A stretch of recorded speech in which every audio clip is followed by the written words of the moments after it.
ሀገራችን እንደምን ሰነበታችሁ? አሜን። የኛን በደል የኛን ጥፋት ሳይመለከት እንደ ቸርነቱ እንደ ምሕረቱ እንደ ይቅርታው ጠብቆና ተንከባክቦ ለዚህ ዕለት ላደረሰን ለወልደ ባሕርይ ክርስቶስ ስሙ የተመሰገነ ይሁን። እንግዲህ መውጣት መግባት ይታያል። ለትንሽ ጊዜ አብረን ብንቆይ ጥሩ ነው። ምክንያቱም ዛሬ እመቤታችን እዚህ ያከበርንበት ምክንያት ምንድነው የሚለውን ቢያንስ አታውቁትም ብዬ አይደለም፣ ግን ሁልጊዜም የእግዚአብሔር ቃል እንደ ምግብ የምንመገበው ስለሆነ እንደ ምግብ የሚርበን ስለሆነ ነው እንጂ የማያውቅ ሰው ኑሮ አይደለም። ለትንሽ ደቂቃ ከመውጣት ከመግባት ወይም ወደ መግባት እንጂ መውጣት ብትቆዩ የሚል ሐሳብ እየሰጠውኝ የትምህርታችን ርዕስ የሚሆነው በሮሜ መልእክቱ ምዕራፍ 8 ቁጥር 33 ላይ ባለው ኃይለ ቃል ይሆናል። ለእመ እግዚአብሔር ምስሌነ መኑ ይክለነ፣ እግዚአብሔር በረድኤት ከኛ ጋር ከሆነ ማን ድል ይነሳናል ይላል። እግዚአብሔር ከኛ ጋር ከሆነ እኛን ማን ድል ይነሳናል? እንግዲህ ይህንን የተናገረው የመጀመሪያ ስሙ ሳውል ይባል የነበረ ኋላ ጳውሎስ የተባለው ነው። እግዚአብሔርን የሚሰብኩትን ስለ ክርስቶስ የሚያስተምሩትን ስለ ክርስቶስ በዓለም ላይ እየዞሩ የሚናገሩትን የሚያስተምሩትን ሲቃወም የነበረ ሐዋርያትን ይቃወም የነበረ ወንጌል እንዳይሰበክ ይቃወም የነበረ ክርስቲያኖችን እየከሰሰ ያሳስር የነበረ ኋላ ግን በጌታችን በመድኃኒታችን ኢየሱስ ክርስቶስ የተጠራ የተጠመቀ ተጠምቆም እዚያው ላይ ትምህርቱን የጀመረና ታላቁ ሐዋርያ ቅዱስ ጳውሎስ እንደዚህ ይለናል፣ እግዚአብሔር ከኛ ጋር ከሆነ ማን ይችለናል? ማንስ ድል ይነሳናል? እግዚአብሔር በረድኤት ከኛ ጋር ከሆነ ከስጋችን ስጋ ከነፍሳችን ነፍስ ነስቶ ከኛ ጋር ከሆነ ማን ይችለናል ይላል። እንግዲህ ይህ ቃል የሚያስረዳን ይህ የትምህርታችን ርዕስ እግዚአብሔር ከኛ ጋር ከሆነ እኛ አሸናፊዎች ነን። እኛን የሚያሸንፈን የለም። ሰዎች ድል የሚነሱት፣ ሰዎች የሚማረኩት፣ ሰዎች የበታች የሚሆኑት ከእግዚአብሔር ሲለዩ ነው። ከእግዚአብሔር ጋር የሆነ ሰው ምንጊዜም አሸናፊ ነው። ይህ መጽሐፍ ቅዱሳችን ውስጥ ተደጋግሞ አሸናፊ የሆኑ ሰዎች፣ ድል የነሱ ሰዎች ብዙዎችን በመጽሐፍ ቅዱስ ውስጥ እናገኛቸዋለን። ምክንያቱም እግዚአብሔርን የያዘ ሰው ድል አይነሳም። ከእግዚአብሔር ጋር የሆነ ሰው ድል አይነሳም። ከእግዚአብሔር ጋር የተለየ ሰው ደግሞ አሸናፊ ሊሆን አይችልም። መጽሐፍ ቅዱስም የሚያስተምረን ይህንን ስለሆነ እኛም የምናውቀው ይህን ስለሆነ ነው። ጠላት ቢበዛ፣ ምቀኛ ቢበዛ፣ ከሳሽ ቢበዛ እግዚአብሔር ከኛ ጋር ከሆነ ድል መንሳት እንጂ ድል መነሳት የለም። ይህንን ከቅዱስ ዮሴፍ መማር ይቻላል። ዮሴፍ በወንድሞቹ ነው የተሸጠው። በወንድሞቹ ነው ወደ ገደል የተጣለው። በወንድሞቹ ነው ወደ ባዕድ ሀገር የተሸጠው። በወንድሞቹ ነው ለአገልጋይነት የተጋለጠው። በዚህ ሁሉ ግን እግዚአብሔር ከሱ ጋር ነበረ። በዚህ ሁሉ ወደ ገደል ሲወረወር ሲጣል፣ እንዲሁም ለአገልጋይነት ሲሸጥ፣ በተለይ በጲጥፋራ ቤት እግዚአብሔር ከዮሴፍ ጋር እንደነበረ ራሱ ዮሴፍ ተናግሯል። የጲጥፋራ ሚስት ለዝሙት ስትጋብዘው ምንድነው ያለ? በእግዚአብሔር ፊት ኃጢአት አልሰራም አለ። እንግዲህ እግዚአብሔርን ሁልጊዜ ያየዋል ማለት ነው። ቅዱስ ዳዊት ዘልፈ ርእዮ ለእግዚአብሔር በኩሉ ጊዜ ይላል። እግዚአብሔርን ሁልጊዜ ያየዋለሁ ይላል እና ዮሴፍም ኃጢአት እንዳልሰራ በእግዚአብሔር ፊት ነኝ ያለሁኝ፣ ስለዚህ በእግዚአብሔር ፊት ኃጢአት አልሰራም ማለት። ከዚያ በኋላ ደግሞ በዚህ ምክንያት ባላደረገው ምክንያት በምቀኞች ተከሶ ወደ እስር ቤት ገብቷል። ከእስር ቤት ወጥቶ ግን ነገሰ እንጂ በዚያው በእስር ቤት በስሱ አልሞተም። የሞት ፍርድም አልተፈረደ በመጨረሻው በዚያም አልቆየም። ከዚያ ወጥቶ ከእስር ቤት ወጥቶ እሱ የሀገረ ገዥ ነው የሆነ። ስለዚህ ማን ከእሱ ጋር ስላለ ነው? እግዚአብሔር ስላለ። እግዚአብሔር ካለ፣ እግዚአብሔር ከእኛ ጋር ከሆን፣ እኛም የእግዚአብሔር ሰዎች ከሆን እንደ ዮሴፍ ኃጢአት አንሰራም ካል እግዚአብሔር ከእኛ ጋር ይሆናል። ከኃጢአት ስንነጻ፣ ከምቀኝነት ከተንኮል ስንነጻ እግዚአብሔር ከእኛ ጋር ይሆናል። እግዚአብሔር ከእኛ ጋር ከሆነ ደግሞ የትም ሀገር ብንሄድ፣ የትም ብንወጥ፣ ምቀኛ ቢበዛ፣ ከሳሽ ቢበዛ፣ የሚገፋን ቢበዛ እግዚአብሔርን ከያዝ ድል አንነሳም። በሌላም በዘጸአት ምዕራፍ 14 ቁጥር 13 ላይ የግብፃውያን ክፋትና የእስራኤላውያን ፍርሃት ይታያል። እስራኤላውያን ከግብፅ ወጥተው ባሕረ ኤርትራ ሲደርሱ አሁንም ያፈሮን ልቡ የደነደነ ለምን ሄዱ?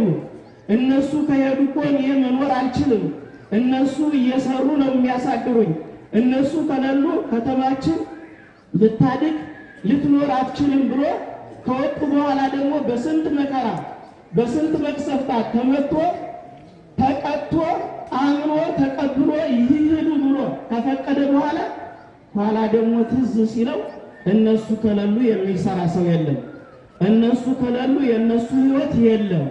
ስለዚህ ወይኔ ያለና እንደገና ደግሞ ሰረገላውን ሰራዊቱን ይዞ ተከተላቸው።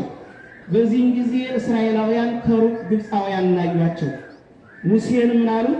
አንተ ሙሴ በግብፅ ውስጥ መቃብር ስለጠፋ ነው ወደዚህ ያወጣሃል። ለነሱ አገልጋይ ዘላለም ለነሱ አገልጋይ ሆነን በኖር ይሻለን ነበር ብለው በሙሴ ላይ ጮሁበት። ሙሴ ወደ እግዚአብሔር አመለከተ። እግዚአብሔር ደግሞ ሙሴን አነጋገረው። ከዚህ በኋላ ግብፃውያንን ለዘላለም አታዩአቸውም አለ። ግብፃውያንን ከዚህ በኋላ ለዘላለም አታዩአቸውም። እናንተ ዝም ብላችሁ ተረጋጉ። የእግዚአብሔርን ማዳን ታያላችሁ። እግዚአብሔር ስለናንተ ይዋጋል። እግዚአብሔር ስለማን ይዋጋል? ስለኛ ይዋጋል። ይህንን ሲባል እግዚአብሔር ጦርነት የሚከፍት ሆኖ አይደለም። እግዚአብሔር ከተዋጊዎች ጋር መሳሪያ አንስቶ አይዋጋም። እግዚአብሔር በትእዛዝ ብቻ ነው፣ በቃል ብቻ ነው። ከዚህ በኋላ አትፍሩ፣ ሁለተኛ ወደ ባርነት አትመለሱም፣ ግብፃውያንን መልሳችሁ አታዩአቸውም። እግዚአብሔር ስለናንተ ቆሟል፣ እግዚአብሔር ስለናንተ ይዋጋል፣ እናንተም በሰላም ወደምትሄዱበት ትሄዳላችኋልና ፈርዖንን በባሕረ ኤርትራ አስጥሞ እስራኤላውያን ግን በደረቅ መንገድ ተሻገሩ። ማን ስላለ? ማን ስለረዳቸው? እግዚአብሔር ስለረዳቸው። እግዚአብሔር ያረዳው ማንም የለም፣ ብዙ አለ። ቅዱስ ዳዊትም መይወርኩ ማእከለ ጽላሎተ ሞት ኢይፈርዖ ለኩስማ አንተ ምስሌ ነው ያለ። በየትኛውም ብሄድ አንተ ከኔ ጋር ስላለህ አልፈራም ነው ያለ። እግዚአብሔርን የያዘ ሰው አይፈራም። ከእግዚአብሔር ስንርቅ ከእግዚአብሔር ስንለይ ነው። እና ወደ ዋና ወደ ዕለቱ ታሪክ ልምጣና ይህን ርዕስ ይዤ እንግዲህ በዛሬው ዕለት እመቤታችን ድንግል ማርያምን እያከበርን ነው። ድንግል ማርያም ብዙ ጠላት ነበረባት፣ ብዙ ምቀኞች ነበሩባት። እንዲያውም ለየት የሚያደርገው የድንግል ማርያም ገና ሳትወለድ ጀምሮ ነው ጠላት የቆመላት። ጠላት የተነሳባት ገና በሐና ማኅፀን እያለች ነው። ከዚያ ጀምሮ ጠላት አለቀቃትም። አንድ ቀን ግን እሷን መጉዳት አይቻልም። እንኳን እናቱን የእግዚአብሔርን ሰዎች እንኳን መጉዳት አይቻልም። ምክንያቱም ቅዱስ ገብርኤል እግዚአብሔር ምስሌኪ እግዚአብሔር ከአንቺ ጋር ነውና ብሎ የመሰከረላት በዚያ በዓመተ ፍዳ በዓመተ ኩነኔ ሰውና እግዚአብሔር በተለያየበት ጊዜ እንኳን እግዚአብሔር ግን ከማን ጋር ነበር? ከማን ጋር ነበር? ንገሩኝ። ከድንግል ማርያም ጋር። ተፈሥሒ ፍሥሕት ወምልዕተ ጸጋ እግዚአብሔር ምስሌኪ እግዚአብሔር ከአንቺ ጋር ነውና ደስ ይበልሽ ነው ያለ። ስለዚህ እሷን እንኳን በምቀኝነት የተነሱባት ገና በሐና ማኅፀን እያለች ነው። በሐና ማኅፀን እያለች ሐና እንደዚህ ሮቤል የሚባል ዘመዷ ሞቶ እሱንን እየዞረች ስታለቅስ ከሬሳው ላይ ጥላዋ ሲያርፍበት አፈፍ ብሎ ተነሳና ሰላም ለኪ ኦ ምሕረቱ ለፀሐየ ጽድቅ ለዘገብረ ሰማየ ወምድረ፣ አንቺ የእግዚአብሔር የጌታ ኢየሱስ ክርስቶስ አያት ሆይ ሰላም ላንቺ ይገባሻል ብሎ መተርጉማን ያልተረጉሙትን እሱ ተርጉሞ ያንን ቃል ተናግሮ ተመልሶ አረፈ። ከዚህ በኋላ ምቀኝነት መጣ። ከዚህ በኋላ ተንኮል መጣ። ይችማ የተወለደች ጊዜ ምን ታደርግ?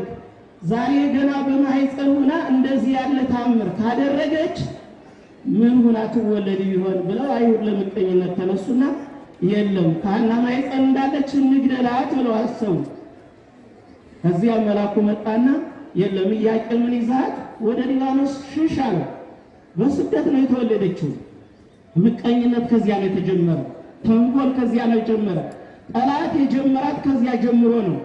ከዚያ በኋላ በስደት ተወልዳ በ3 ዓመት ወደ ቤተ መቅደስ ገባች።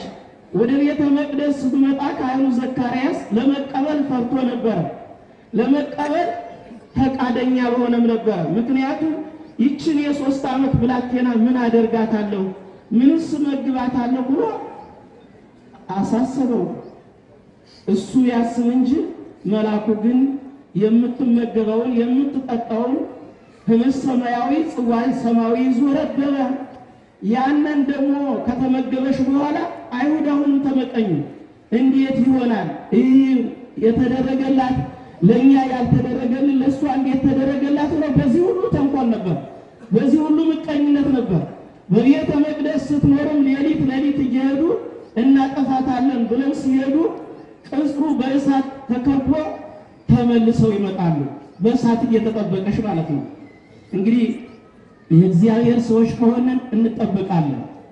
የትኛውም ጠላት ቢመጣ የትኛውም ጠላት ቢነሳ እኛ የእግዚአብሔር ሰዎች መሆን ያስፈልጋል። ከኃጢአት መራቅ፣ ከተንኮል ከቂም መራቅ። እንደዚህ ከሆነ ማንም ሊደርስብን ማንም ሊያሸንፈን አይችልም። ይህ በእውነት የእስራኤላውያን ታሪክ ራሱ ያስተምረናል። እስራኤላውያን በእግዚአብሔር ላይ ሲያምፁ ጣዖት ሲያመልኩ ይማረካሉ። ፋርስ ባቢሎን የሚወርዱት ተበትነው መንግስት እንኳን ከመሰረቱ ገና ትንሽ ጊዜ ነው። ይህ ለምንድን ነው? ኃጢአት ስለሚሰሩ ነው። እመቤታችንማ ከኃጢአት ንጽሕት ናት። የአዳም በደል እንኳን ያልደረሰት ምንም ነገር የሌላት አልቺ ነው ወይምንትን ላይሌኪ ብሎ ሰሎሞን የመሰከረላት ምንም ነገር የሌላት ናት። ስለዚህ እሷንን ምንም ማድረግ በእሷ ላይ ምንም ማድረስ አይቻልም። እና እነዚህ ሰዎች ከቤተ መቅደስ አውጥተው ለመግደል እንኳን እየሄዱ መግደል ቀርቶ ማየት አልቻሉም። 15 ዓመት ሲሞላት 12 ዓመት በቤተ መቅደስ ኑራ አሁንም ይቺ ብላቴና አቅመ ሔዋን አድርሳለችና ከቤተ መቅደሳችን ትውጣልን አሉ። ልክ ጌታችን ኢየሱስ ክርስቶስን ስቅሎ እንዳሉ እሷንም ከቤተ መቅደስ ትውጣልን፣ ቤተ መቅደሳችን በእሷ ምክንያት ይረክሳል አሉ። አይ ድንግል ማርያም እሷ ቤተ መቅደስ ልታረክስ ቀርቶ እሷ እኮ አማናዊቷ ቤተ መቅደስ ናት። ያኛው ቤተ መቅደስ ሳይሆን እሷ ናት ዋናይቱ አማናዊት ቤተ መቅደስ። ቤተ መቅደሷ ነው በቤተ መቅደስ የኖረች። ስለዚህ ትውጣልን አሉ። ከዚህ በኋላ ዘካርያስ መቼም ሊቀ ካህናቱ የተሾመ ሰው የሁሉን ጸባይ ነው የሚችል፣ የሁሉን ጥያቄ መመለስ መቀበል አለበት። ሂዶ እንዴት ላድርግ አላት። ሁሉም እኮ ለሁሉም ነገር አንተ ነህ ኃላፊ፣ አንተ ነህ እኮ ያለህ፣ ሌላ ማን አለኝ? አንተ ወደ እግዚአብሔር አመልክትልኝ አለች። ወደ እግዚአብሔር ሲያመለክት ሚስቶቻቸው የሞቱባቸውን ወንዶችን በት ሰብስበው ወደ ቤተ መቅደስ አግባው፣ በዚህ ላይ ምልክት አሳይሃለሁ ተባለ። የሚስቶቻቸው የሞቱባቸውን ወንዶችን በት ሰብስቦ 1985 ለ2015 የጎደለበት ወደ ቤተ መቅደስ አገባውና ጸለየበት። ሲጸልይበት በዮሴፍ በትር ላይ ኦ ዮሴፍ ቀባ ለማርያም፣ ዮሴፍ ሆይ ማርያምን ጠብቃት የሚል ተጽፎ አገኘ ይላል። ተጽፎ አገኘ። አንድ ምልክት ይሆነው። ሁለተኛም ደግሞ ርግብ ወርዳ በራሱ ላይ ተቀመጠች። ይህ ሁለተኛ ነው። ምስክርነት በሶስት ነውና የሚጸናው። ሶስተኛ ደግሞ ዕጣ ሲጠቃሉ ለዮሴፍ ደረሰው። ከዚህ በኋላ ወሰድ ተባለ። እና በዚህ ሁሉ ምቀኝነታቸው አለቀቃቸው። በዮሴፍ ቤት ሲኖርም ከማን ጸነሰች እንዴት ጸነሰች የሚለውን እያነሱ ብዙ ሊወግሯትም ሊገሏትም መርዝ ሊያጠቋትም ብዙ አሰቡ። ግን ይህ ሁሉ አልሆነም። አጠር ላድርገውና በዚህ ሁሉ ምቀኝነት እንኳን እናቱን ሌላ ሰው መጉዳት አይቻልም ብያቸዋለሁ። እሷ እኮ ከአንስተ ዓለም ልዩ ንጽሕት ቅድስት ሆና የተገኘች እሷን የሚተካሰት በዓለም ላይ የሌላት እሷን እሳተ መለኮትን ሰማይና ምድር የማይሸከሙትን ሊሸከሙት የማይችሉትን የተሸከመች እናቱ ናት። ስለዚህ እሷንን መጉዳት ስለማይቻላቸው በዚህ ሁሉ ምቀኝነታቸው ምንም ማድረግ አልቻሉም። እግዚአብሔር ይመስገንና እንግዲህ ይህንን ሁሉ አድርገው ምንም አልሆነላቸውም፣ ምንም አላደረጓትም። በሌላ ጊዜ ደግሞ በምቀኝነት ተመልሰው መጡ። እንግዲህ ዛሬ እረፍቷ ነው፣ የእረፍቷ በዓል ነው ብለናል። እንግዲህ ድንግል ማርያም የሰው ዘር ናት፣ ከሰው የተገኘች ናት። ከሰው የተገኘች ከሐናና ከኢያቄም የተወለደች ናት። ስለዚህ ሰው ሁሉ ግዴታ መሞት አስፈላጊ ነው። ኢየሱስ ክርስቶስ ራሱ የእኛን ሥጋ ለብሶ ሞትን ሙቶ ድል ነስቶልናል። ስለዚህ እሷን መሞት ስላለባት እናቱ ብትሆንም ከአንስተ ዓለም የተመረጠች ከአንስተ ዓለም ተለይታ የተገኘች ብትሆንም ሞት ግን ግዴታ ሆነ። ስለዚህ እመቤታችን ዕለተ ዕረፍቷ ሲደርስ ሐዋርያቱን በያሉበት በደመና ሰበሰባቸውና እንደ ዛሬው በትራንስፖርት ሳይሆን እንደ ዛሬው ትኬት ቆርጦ ሳይሆን ወይም ማጣትም ይኖራል። እሱ ግን በደመና ሰበሰባቸውና በአንድ ላይ ከተሰበሰቡ በኋላ እመቤታችን በሚደንቅ አሟሟት ነፍሷን ከስጋዋ ለየ ማለት ነው። ነፍሷን ከስጋዋ ሞትሰ ለመዋቲ ይደሉ ሞታ ለማርያም ያጽው ለኩሉ ይላል። የእመቤታችን ሞት ፀሐይር ጋር የሌለበት ልክ እንደ እንቅልፍ ማለት ነው። ለየት ያለ አሟሟት ነው። ከዚህ በኋላ እመቤታችን ከሞተች ነፍሷ ከስጋዋ ከተለየ ምን መሆን ያስፈልጋል? ወደ መቃብር መሄድ ያስፈልጋል። ወደ መቃብር ወደ ጌቴሴማኒ ወስዳችሁ እመቤታችሁን ቅበሩ፣ እናታችሁን አማላጃችሁን ቅበሩ ተባሉ ሐዋርያት። በእውነት ሐዋርያት በጣም ነው ያዘኑ። ምክንያቱም መንፈስ ቅዱስ እንኳን የወረደላቸው ከእሷ ጋር ሆነው እየጸለዩ ነው። መጽናኛቸው ናት። ለሐዋርያት እንኳን መንፈስ ቅዱስ እንኳን ወርዶላቸው እናታቸው እሷ ናት፣ መጽናኛቸው እሷ ናት እና ላሳርፋት ነው ሲል እንኳን በጣም ነው ያዘኑ። ሊያሳርፋት ነው ሲል የዛሬ ሰው እመቤታችን አታስፈልግም ሲል ሞኝነት ነው እኮ። ከዓለም የተለዩት እንኳን ከኃጢአት የራቁት እንኳን መንፈስ ቅዱስ የወረደላቸው እንኳን በእመቤታችን ሞት በጣም ነው ያዘኑት። እንድትለያቸው አይፈልጉም ነበረ። እናንተ እንኳን ወላጅ እናታችሁ ስትለያችሁ ደስ ይላችኋል? ማነው ደስ የሚለው? የዛሬ ሞኞች ኢየሱስ ክርስቶስን 10 ጊዜ ይለፈልፉታል ባፋቸው። 10 ጊዜ ሳይጠሩት አይውሉም። ባገኛችሁ ቁጥር ኢየሱስ ኢየሱስ ኢየሱስ ነው የሚለው። ግን እናትን ሳይወዱ ኢየሱስ እንዴት አድርጎ መውደድ ይቻላል? እናታችሁን እየሰደበ እንዲሁ አንዱ ወዳጅ ቢያደርጋችሁ ትቀበሉታላችሁ? እናታችሁን ሰድቦ እንዲሁ ድግስ ቢጠራችሁ ትሄዳላችሁ? እንደዚህ ያለ ልጅ ካለ እሱ ልጅ አይደለም። እና እኔ የሚገርመኝ አንደኛ ምስጢረ ሥጋዌን ሰማይና ምድር የማይወስኑትን የወሰነች። ይህ ብቻ እኮ ከባድ ነው። ሌሎች ሴቶች እኮ ለዚህ ያልተጋበዙ፣ ለእሷ ብቻ ነው እኮ ይሄ የሆነው። ሌላ ምንም የሚወክላት ሌላ የሚተካት ሴት የሌላት ብቸኛ እንዲያው ነጸረ አሁን ሰማይ ወደ ተበዘከማኪራ አሁን ከሰማይ ሆኖ ፈለገ አሻተተ፣ ግን እንዳንቺ ያለ ማንም አላገኘም ማለት። ይህንን ቃል እየሰሙ በእመቤታችን ላይ ማፌዝ በእውነት አንዳንድ ጊዜ ለትዕቢት ከጀመርነው የትዕቢቱ ባለቤት ሰይጣን ስለሆነ ሰይጣን ደግሞ እስከ መጨረሻው ልባችን ያደነድነንና ቅድም እንደ ፈርዖን ባሕረ ኤርትራ ድረስ ሂዶ ባሕረ ኤርትራ ሰጥሞ እንደቀረው ቢያንስ እንኳን እስራኤላውያን እንደወጡ እዚያው ቤተ መንግስቱን ይዞ መኖር ይችል ነበር። ግን ሰይጣን ከጀመረ ሳያስጨርስ አይቀርምና እስከ ባሕረ ኤርትራ ሄዶ በዚያው ሰጥሞ ቀርቷል። አሁንም እመቤታችንን እናትነቷን የሚፈልግ ከሷ የበለጠ እናትነት የለም። አማላጅነቷን የሚፈልግ ከሷ የበለጠ አማላጅ የለም። ጌታችን መድኃኒታችን ኢየሱስ ክርስቶስ በመልዕልተ መስቀል ሆኖ እነሆ እናትህ ብሎ ለዮሐንስ የሰጠው እሷን ደግሞ እነሆ ልጅሽ። ይህ ማለት ምን ማለት ነው? በዮሐንስ እነሆ እናታችን እያለን ነው። እና እናቱን የሚጠላ ሰው ምን ሃይማኖት አለው? ድንግል ማርያምን ጠርቶ ሃይማኖት አለኝ ማለት ከንቱ ነው የሚሆነው። እና ሐዋርያት በእመቤታችን ሞት በጣም አዝነዋል። ምክንያቱም እንድትለያቸው የምታጽናናቸው መጀመሪያ ቅዱስ ጴጥሮስ ጌታችን መድኃኒታችን ኢየሱስ ክርስቶስ እኔ ተላልፌ እሰጣለሁ እገደላለሁ ሲል የለም አይሁንብህ ሐሰለከ እያለ ቅዱስ ጴጥሮስ ይከራከር ነበረ። ለራሱ ብሎ ነው። ጌታችን መድኃኒታችን ኢየሱስ ክርስቶስ ከተለያቸው አይሁድ ሊገሏቸው ይችላሉ። ሁለተኛም ይርባቸውስ ማን ያበላቸዋል?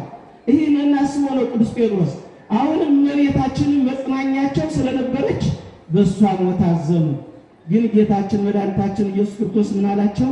ወደ ጌቴሴማኒ ወስዳችሁ እናታችሁን እመቤታችሁን ቅበሩ አላቸው።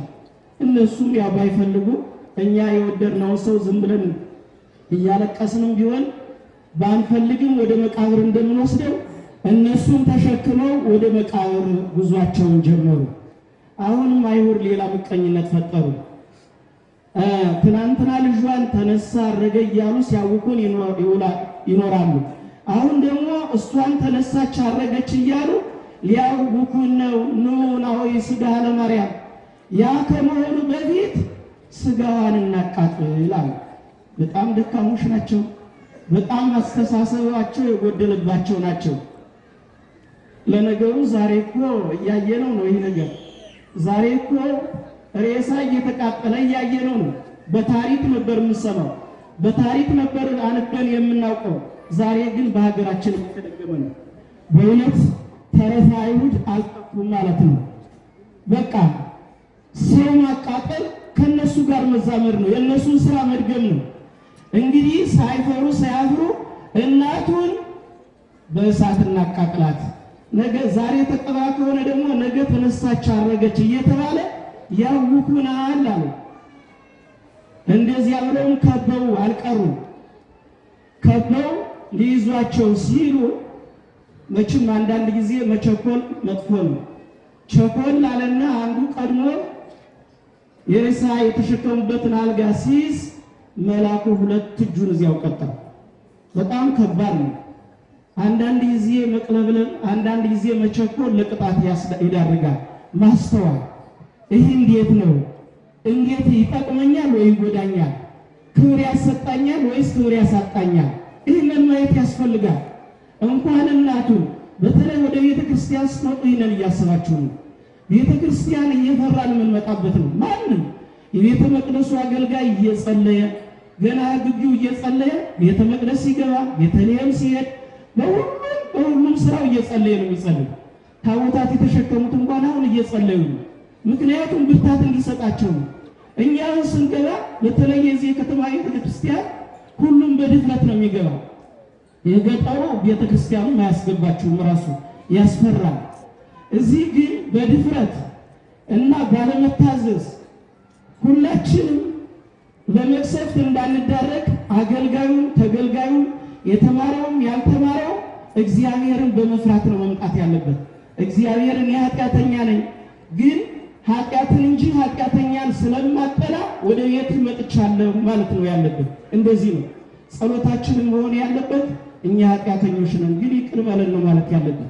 እና ይህ ፓውፋንያ የሚባል ከነሱ ቀድሞ አልጋውን በመያዙ ሁለት እጁን ተቀጣ፣ እዚያው ተንጠልጥሎ ቀረ ይላል። እንደዚህ ያለ መቅሰፍት እግዚአብሔር ይማረን። በእውነት እንደዚህ ያሉ መቅሰፍቶች ለሀገር በጣም ከባድ ናቸው። አሁን እኮ ይህ ሁሉ መቅሰፍት የመጣ ሰው እየተሰቀለ ሰው በእሳት እየተቃጠለ እግዚአብሔር እንዴት ሊታረቀን ይችላል? ይህን ካላስቆም እንዲያው ጥፋተኞችን ተው ካላልናቸው ተባብረን እኮ ጥፋተኛ ነህና ከዚህ ነገር ተመለስ ብንለው ይቆም ነበር። ግን አሁን ምንድነው የተያዘው? የኔ አካባቢ ሰው እንዴት ይነካል? ይሄ ነው በቃ። እያጠፋ እያወቅ ነው እንደተሳሳተ እያወቅ ግን እኔ እያለሁለት ለምን ይነካል? ይሄ አይሰራም። በእግዚአብሔር ዘንድ አይሰራም። በሰዎች ዘንድ ሊሰራ ይችላል። በእግዚአብሔር ዘንድ ግን 1000 ሆነን አንድን እውነተኛ ብንገጥመው አንዱ እውነተኛ ነው የሚያሸንፍ። ስለዚህ ሁላችን ሰዎች ሲያጠፉ ተው፣ እኛም ስናጠፋ ደግሞ ይቅርታ መጠየቅ፣ ይህንን እንልመድ። ይህ ካልሆነ እንደዚህ እንደ ታውፋንያ መቆረጡ ይቀጥላል ማለት ነው። ዛሬ ብዙዎች እያለቁ ናቸው። በጣም ቤት ያላቸው መኖር አልችል ብለው ሜዳ ላይ የሚኖሩ ሰዎች አሉ። ሀገሩን ለቀው ሄደው እዚህ ስንት ቤት እያላቸው ከራይ መክፈል አቅቷቸው የሚቸገሩ ልጅ ማሳደግ እየቻሉ ማስተማር እየቻሉ ብዙ ነገር ስንቱ የደረሰው የኛ እንደ ታውፋንያ መቅበዝበዛችንና መቸኮላችን ነውና ሁላችንም የይቅርታ የንስሐ ሰዎች አድርገን ከዚህ በኋላ እሷ ምን ርህራሄ ተልባለች። ጠላቷን ምን አለች?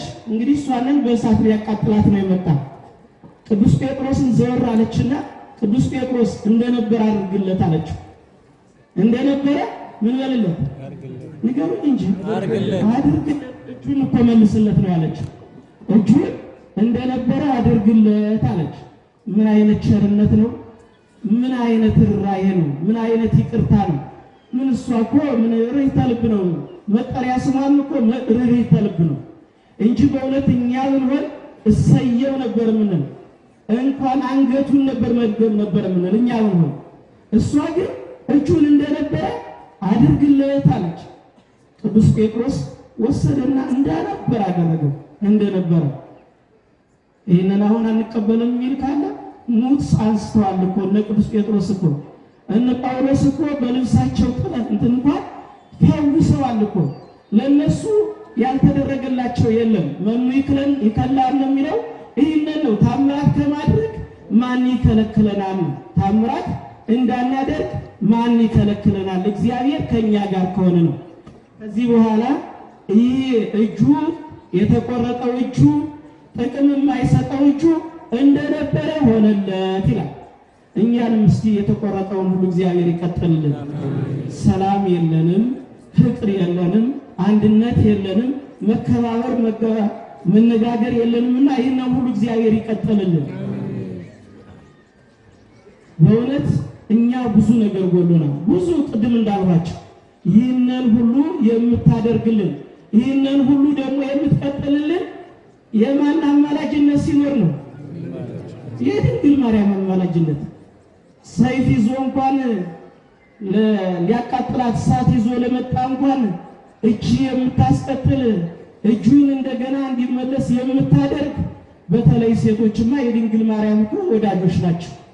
በድንግል ማርያም እናንተ አትደራደሩ። ከወንዱም በበለጠ እመቤታችን በጽንስ ጊዜ በምትወልዱበት ጊዜ የምትደርስላችሁ እናት እሷ ስለሆነች እሷን መማፀን ያስፈልጋል። የሀገራችንም ሰላም የሚመለሰው በእሷ አማላጅነት ነው። ሞኛቱ ነው በእውነት የእሷን እናት የሚፈልጉ የእሷን አማላጅነት የሚፈልጉ ይጠቀሙባታል። የማይፈልጉ ደግሞ እነሱ ይጎዳሉ እንጂ ድንግል ማርያም እንደሆነች አንድ ጊዜ የከበረች ናት፣ አንድ ጊዜ የተለየች ናት፣ አንድ ጊዜ እግዚአብሔር መርጧታልና ከነ ዳዊት ከነ ሰሎሞን ጀምሮ መርጧታልና ምንም ማድረግ አይቻልም። ክብር አይቀነስባትም፣ ክብር አይጨመርባትም። እኛንን የምንከብር እኛንን የምንጠቀምና አማላጅነቷ ሁልጊዜ እናትነቷ ከኛ ጋር ይሁን። ከዚህ በኋላ አይሁድ አንሰድም ስላሉ ጌታችን መድኃኒታችን ኢየሱስ ክርስቶስ መጣና ይህንን የእሷን አጽም ነጥቆ ዮሐንስን ጨምሮ በገነት ከዕፀ ሕይወት ስር ወስዶ አስቀመጣት። ምን ይቸግረዋል እግዚአብሔር? ከነሱ ጋር ምን አከራከረው? እንዲያውስ መቅበርስ ምን አስፈልጋልና ወስዶ በማን አስቀመጣት? በገነት በዕፀ ሕይወት ስር አስቀመጣት ይላል። እና እንግዲህ ዛሬ ረፍቷ ነው፣ አልተቀበለችም። ዛሬ ወደ መቃብር አልወረደችም።